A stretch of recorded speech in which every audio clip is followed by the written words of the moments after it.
ಇವತ್ತಿನ ಫ್ಯಾಮಿಲಿಗಳಲ್ಲಿ ಮನೇಲಿ ಒಬ್ರು 20,000 ತೊಗೊಬಂದರೆ ಮನೆ ಮಕ್ಕಳೆಲ್ಲ ಕೂತು ತಿಂತಾ ಇರ್ತಾರೆ, 4-5 ಜನ ಇರ್ತಾರೆ. ಸೊ ಫೈನಲಿ ಬರೀ ರೇಷನ್ಗೆ ಇನ್ನೊಂದು 10,000 ಸಾಲ ಮಾಡಬೇಕಾದಂಥ ಸಿಚುವೇಶನ್ಸ್ ಇರುತ್ತೆ. ಇದು ಒಬ್ಬರ ಮನೆ ಸ್ಟೋರಿ ಅಲ್ಲ, ನಾನು ಕೇಳಿರ್ತಕ್ಕಂಥದ್ದು, ನೋಡಿರ್ತಕ್ಕಂಥದ್ದು ನೂರಾರು ಫ್ಯಾಮಿಲಿ ಸ್ಟೋರಿ ಇವು. 25-30 ಸಾವಿರ ತೊಗೊಬಂದರೆ ಮನೆ ಒಳಗಡೆ ಕೂತ್ಕೊಂಡು 4 ಜನ ತಿಂತಾ ಇದ್ದೀರಾ ಅಥವಾ ಕೂತ್ಕೊಂಡು ಅದನ್ನು ಬಳಸ್ತಾ ಇದ್ದೀರಾ ಅಂತ ಹೇಳಿದ್ರೆ ಆ 25,000 ತಿಂಗಳಲ್ಲಿ ಸಾಲದೆ ಮತ್ತೆ 10,000 ಸಾಲ ಆಗುತ್ತೆ. ಇದು ದರಿದ್ರದ ಮೂಲ ನಿಯಮ. ನಿನ್ನ ಬಡತನ, ನಿನ್ನ ಹಣದ ದಾರಿದ್ರ್ಯ ಹೋಗ್ಬೇಕಂತ ಹೇಳಿದ್ರೆ ಓನ್ಲಿ ಒಂದೇ way, you have to work.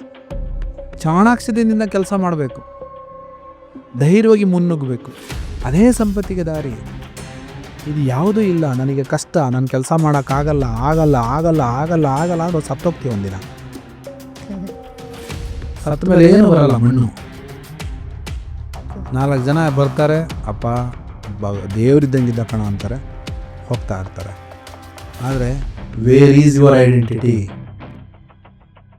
ನಿನ್ನ ಎದುರುಗಡೆ ಇರೋರು ನಿನಗೆ ಎಷ್ಟೇ ಕೆಟ್ಟದಾಗಿ ಮಾತಾಡಿದ್ರು, ನಿನಗೆಷ್ಟೇ ಕೀಳಾಗಿ ಮಾತಾಡಿದ್ರು, ಎಷ್ಟೇ ಕಂಡಮ್ಮು ಕ್ರಿಟಿಸೈಸ್ ಮಾಡಿದ್ರು ಅವ್ರ ಮೂರಕ್ಕರು ಗೊತ್ತಾಗ್ತಾ ಇಲ್ಲ. ನನ್ನ ತಾಳ್ಮೆ, ನನ್ನ ಟ್ಯಾಲೆಂಟ್ ಅವ್ರಿಗೇನು ಗೊತ್ತಾಗಬೇಕು?